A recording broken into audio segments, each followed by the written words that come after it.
बिस्मिल्लाहिर्रहमानिर्रहीम। अस्सलाम वालेकुम डियर स्टूडेंट्स, मैं हूं आपका फिजिक्स टीचर आदिल शहजाद और आप देख रहे हैं अपना पसंदीदा यूट्यूब चैनल फिजिक्स वैली।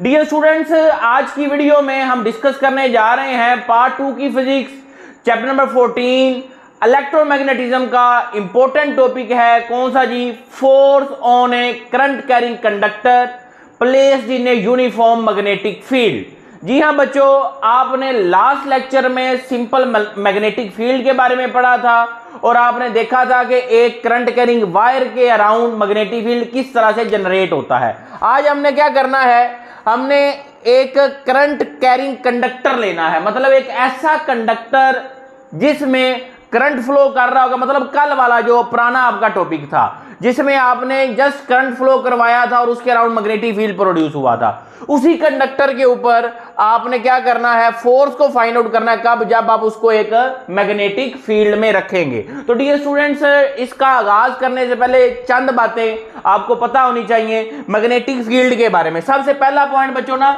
हम यहां पे मैग्नेटिक फील्ड को रिप्रेजेंट करने के लिए यूज करेंगे। बाज़ जगहों पे मैग्नेटिक फील्ड की रिप्रेजेंटेशन के लिए बच्चों आपको इस तरह से कुछ डॉट से लगे हुए नजर आएंगे आपकी बुक के अंदर और जो आप आगे टॉपिक्स को पढ़ेंगे, ठीक है जी। और सम प्लेसेस पे, कुछ टॉपिक्स में, कुछ जगहों पे आप इस तरह से क्रॉस जो है वो यूज करेंगे और आपको इस तरह से क्रॉस बने हुए नजर आएंगे। अब बच्चों ये डॉट और ये क्रॉस, ये बेसिकली मैग्नेटिक फील्ड को रिप्रेजेंट कर रहे हैं। जहां पे क्रॉस बने हों इसका मतलब है इनटू दी पेज, जहां पे ये डॉट बने हो इसका मतलब है आउट ऑफ द पेज। या आप ऐसे समझ लें, ये जो क्रॉस का मतलब है जो मैग्नेटिक फील्ड है, ये क्या चीज भला? Magnetic field. बी से रिप्रेजेंट करते हैं, ये मैग्नेटिक फील्ड को रिप्रेजेंट करें। आपको क्रॉस का मतलब यह है इनटू, मतलब व्हाइट बोर्ड की तरफ मैग्नेटिक फील्ड की डायरेक्शन है अभी। और इस डॉट का मतलब है आउट ऑफ द पेज, मतलब ये आप लोगों की तरफ अगर मैग्नेटिक फील्ड की डायरेक्शन है तो आप किससे रिप्रेजेंट करेंगे?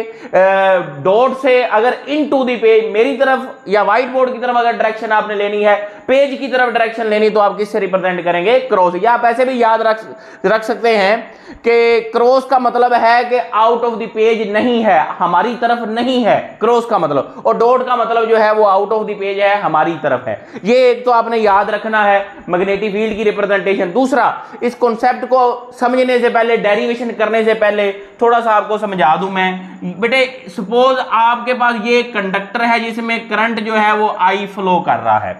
आपको पता है जहां पे करंट होगा, करंट फ्लो कर रहा होगा, वहां पे क्या चीज जनरेट होती है? उस कंडक्टर के, उस वायर के अराउंड एक मैग्नेटिक फील्ड जनरेट हो जाता है। लास्ट टॉपिक में यही तो पढ़ा था हमने। और अगर बच्चों एक तो मैग्नेटिक फील्ड इसके अराउंड जनरेट हो गया जी, सपोज वो ये वाला मैग्नेटिक फील्ड जनरेट हो गया एंटी क्लॉकवाइज, और एक आप यहां पे एक्सटर्नल मैग्नेट यूज कर लें, नॉर्थ एंड साउथ पोल। आप जानते हैं, ये भी आपको पढ़ाया था कि नॉर्थ पोल से मैग्नेटिक फील्ड लाइन निकलती हैं और साउथ पे क्या होती हैं? एंड होती हैं। तो यहां पे बेसिकली दो मैग्नेटिक फील्ड हैं, एक एक्सटर्नल है और एक क्या है? करंट की वजह से है। तो डियर स्टूडेंट्स, इस कंडक्टर के ऊपर या इस कंडक्टर के अक्रॉस अभी दो मैग्नेटिक फील्ड हैं। तो जब इन दोनों की इंटरेक्शन होगी तो इस कंडक्टर के ऊपर क्या लगेगी? फोर्स लगेगी। दो हाथों की भी अगर इंटरेक्शन हो तो फोर्स लगती है इन हैंड्स पे। तो आपको इसी तरह से इस कंडक्टर के अक्रॉस दो मैग्नेटिक फील्ड है, एक इंटरनल करंट की वजह से और एक एक्सटर्नल जो हमने खुद से अप्लाई किया है, जो हमने यहां पे यूज करना है। इन दोनों की इंटरेक्शन से इस कंडक्टर के ऊपर बच्चों लगेगी फोर्स और कंडक्टर क्या करेगा? मूव कर जाएगा या डिस्प्लेस हो जाएगा अपनी जगह चेंज, क्योंकि फोर्स पुश या पुल है, तो फोर्स लगेगी तो वो अपनी जगह क्या कर लेगा? चेंज कर लेगा। वो इस तरफ मूव करेगा या इस तरफ, अप डाउन या डाउनवर्ड। इसकी डायरेक्शन क्या होगी फोर्स की, वो हम देखेंगे। फोर्स किसके बराबर होगी, फोर्स का मैग्नीट्यूड किन चीजों पे डिपेंड करता है, ये सारी चीजें हमने डिस्कस करनी है, जो कि अब हमारा लेक्चर शुरू होने जा रहा है। और इससे पहले बच्चों, अगर आप इस चैनल पे नए हैं तो इसको सब्सक्राइब कर लें, बेल आइकन को भी दबा लें ताकि आने वाली तमाम वीडियोस की नोटिफिकेशन आपको मिलती रहे। इसको जरा बेटे मैं रेस करता हूं, फिर हम इसको आगे देखते हैं जी। तो बच्चों कंसीडर कर लें कि आपके पास ये एक मेटल का, कॉपर का रॉड है, ये जो ब्लैक कलर का आपको नजर आ रहा है, ठीक है जी। और ये दो मेटल की रेल्स हैं और इनको आपने यहां पे किसी वोल्टेज सोर्स से कनेक्ट किया हुआ है। मतलब आपने यहां से इन वायर्स को या इन मेटल रेल्स को क्या प्रोवाइड किया, करंट प्रोवाइड किया।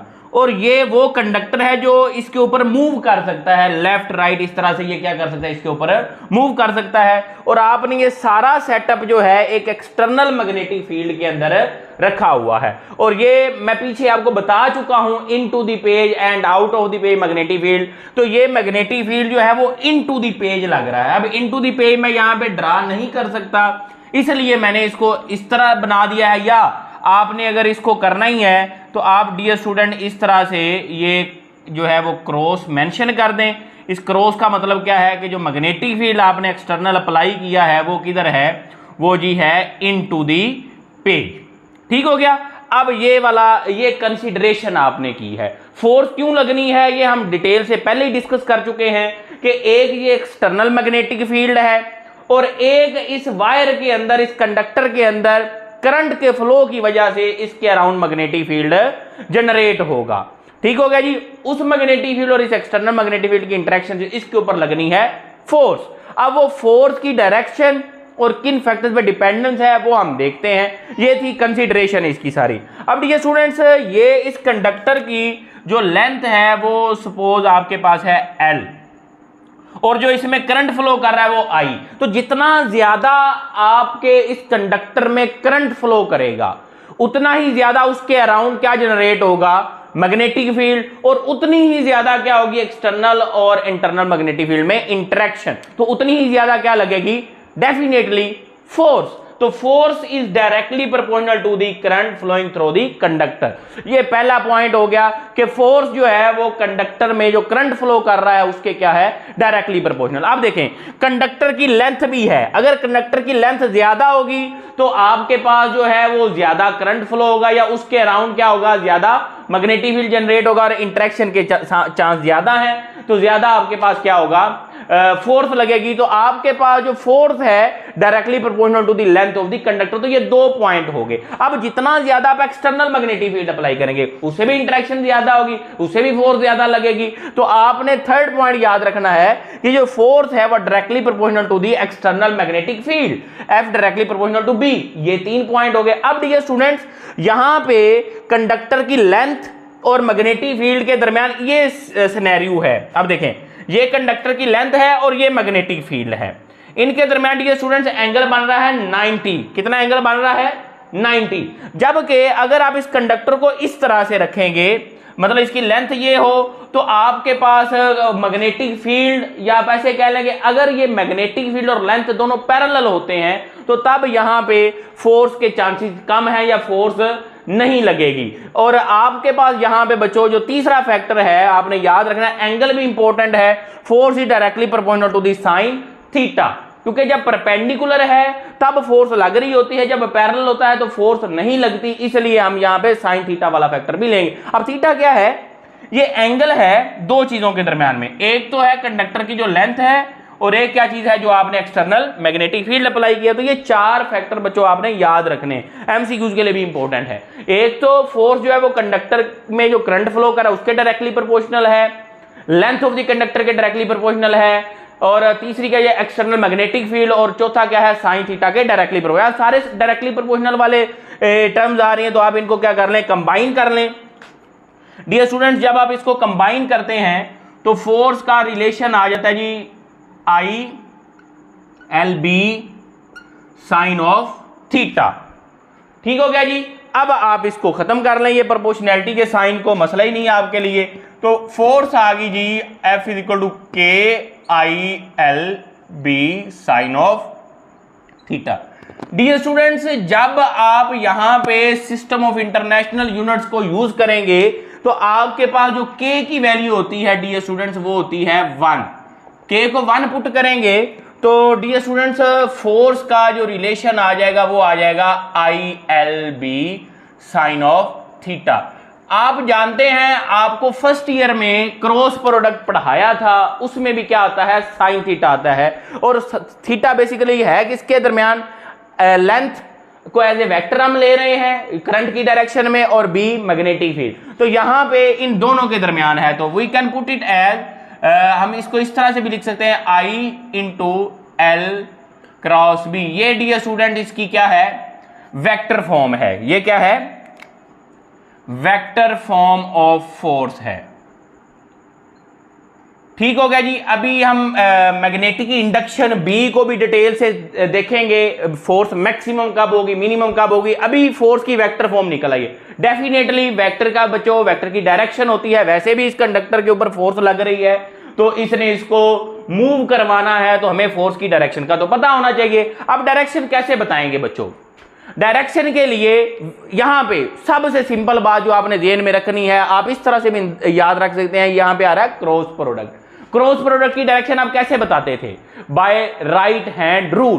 तो बच्चों याद करें बाय राइट हैंड रूल को, आप अपना क्या लेना, कौन सा हैंड लेना है, राइट हैंड लेना है, और पहले वेक्टर से दूसरे वेक्टर की तरफ क्या करना है, आपने अपनी फिंगर्स को कर्ल करना है। आपका इरेक्ट थंब किसको रिप्रेजेंट करता है, थर्ड वेक्टर को, फोर्स को करेगा। तो आपने ये जो लेंथ ऑफ द कंडक्टर है, आपने एल क्रॉस बी है, तो पहला वेक्टर आपके पास क्या है, एल है, दूसरा क्या है, बी है। तो आपने एल से बी की तरफ अपनी फिंगर्स को कर्ल करना है। जो थंब रिप्रेजेंट करेगा वो किसको करेगा, किसको करेगा बच्चों, फोर्स जो इसके ऊपर लग रही है। मैं आपको इससे भी आसान तरीका बताता हूं, बिल्कुल इजी मेथड। आपने याद रखना है फोर्स की डायरेक्शन, आपने यही अपना राइट हैंड लेना है।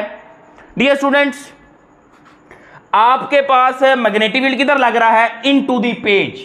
ये फिंगर्स लाइन की तरह है, इनको देख लें जरा, ये फिंगर किस तरह है, लाइंस की तरह है। ये लाइंस को, मैग्नेटिक फील्ड लाइंस को ही रिप्रेजेंट करेंगी। यहां पे आप देखें, ये इन टू दी पेज है, शुरू में बता चुका हूं आपको, cross into the page को रिप्रेजेंट, ये इन टू दी पेज है।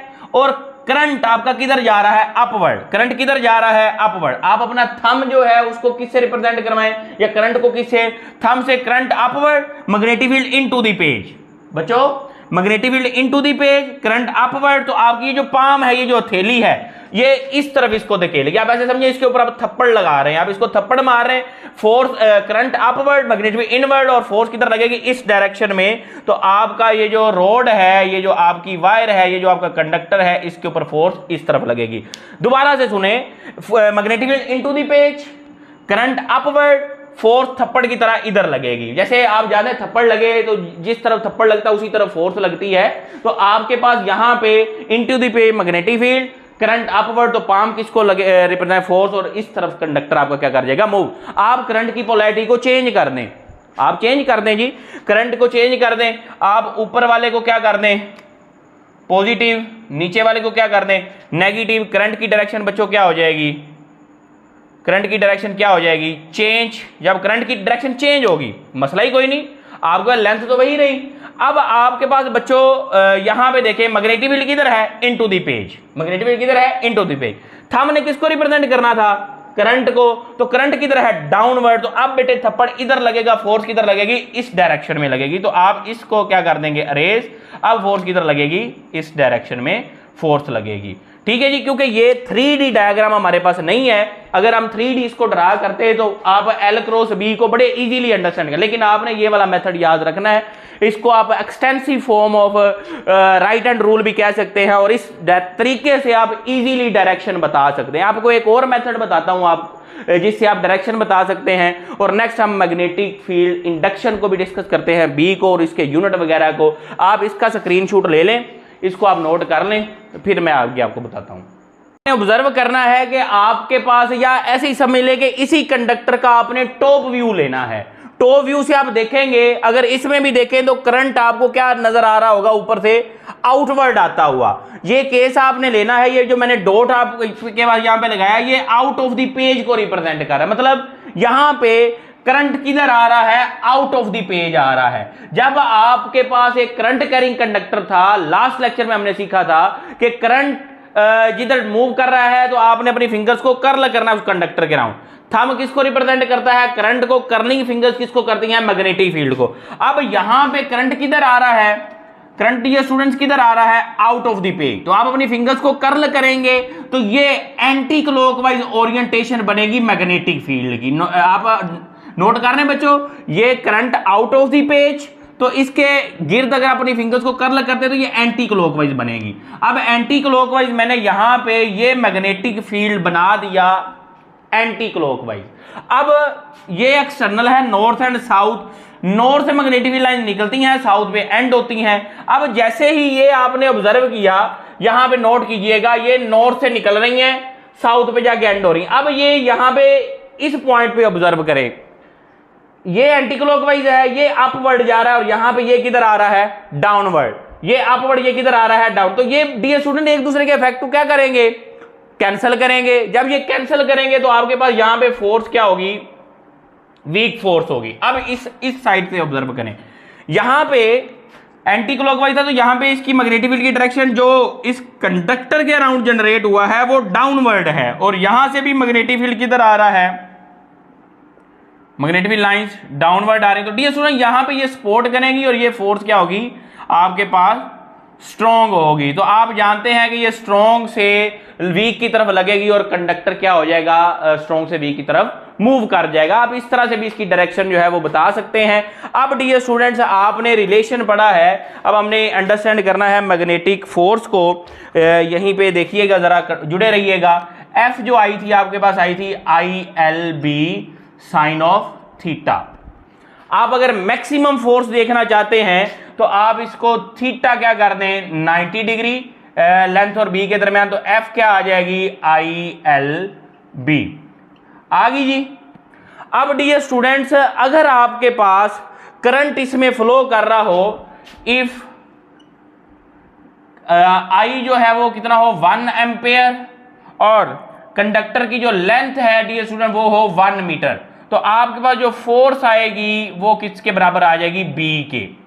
फोर्स किसके बराबर आ जाएगी, बी पे। और यही बी बच्चों क्या है आपके पास, मैग्नेटिक इंडक्शन है या मैग्नेटिक फील्ड स्ट्रेंथ है। आप यहां पे इसको डिफाइन कर सकते हैं, बड़ा इजीली डिफाइन कर सकते हैं कि एक ऐसा कंडक्टर जिसमें, या ये force acting on a conductor ही है, किस कंडक्टर की जिसमें करंट 1 एम्पेयर फ्लो कर रहा है और उसकी लेंथ कितनी है, 1 मीटर। आपने राइट क्या करना है, magnetic force acting on 1 metre length of a conductor carrying 1 ampere current. मतलब एक ऐसा कंडक्टर जिसकी लेंथ 1 मीटर है और उसमें करंट कितना फ्लो कर रहा है, 1 एम्पेयर फ्लो कर रहा है, और आपने उसको राइट एंगल रखा हुआ है, तो उसकी जो फोर्स होगी उसको आप क्या बोलेंगे, मैग्नेटिक इंडक्शन। ठीक हो गया जी। अब डियर स्टूडेंट्स आप इसका यूनिट भी देख सकते हैं। यूनिट निकालने के लिए रिलेशन आपके पास मौजूद है, F इज इक्वल टू क्या है जी, ILB।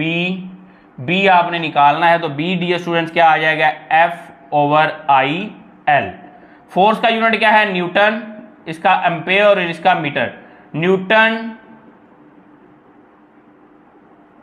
पर एम्पेयर पर मीटर। ठीक हो गया बच्चों। अब ये जो Newton per ampere per metre है, इसको आप टेस्ला भी बोल सकते हैं। ये डियर स्टूडेंट टेस्ला के बराबर होता है 1 न्यूटन 1 एम्पेयर और 1/1 मीटर। मतलब अगर आपने यहां पे टेस्ला को डिफाइन भी करना है तो आपके पास ये 1 न्यूटन फोर्स अगर लग रही हो 1 एम्पेयर करंट फ्लो करने से 1 मीटर लेंथ के कंडक्टर में, तो उसकी मैग्नेटिक इंडक्शन कितनी होगी, वो 1 टेस्ला होगी। मतलब क्या है, 1 मीटर लेंथ के कंडक्टर में 1 एम्पेयर करंट फ्लो करने से अगर फोर्स कितनी लगती है, 1 न्यूटन, तो मैग्नेटिक फील्ड इंडक्शन कितनी होगी, 1 टेस्ला। टेस्ला और गाज का भी आपस में रिलेशन है, ये भी आप जरा यहां पे देख लें। टेस्ला होता है 10⁴ गाज।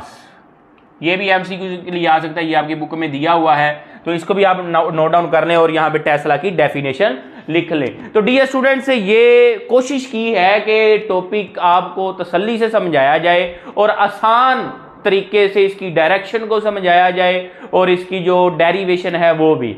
होप्स हो आपको वीडियो अच्छी लगी होगी। अच्छी लगी है तो आप एंड तक पहुंचे हैं। डियर स्टूडेंट्स अगर अच्छी लगी है सब्सक्राइब करें, शेयर करें, दोस्तों के साथ लाजमी शेयर किया करें, और मिलते हैं बच्चों नेक्स्ट वीडियो में नेक्स्ट लेक्चर के साथ। तब तक के लिए अल्लाह हाफिज।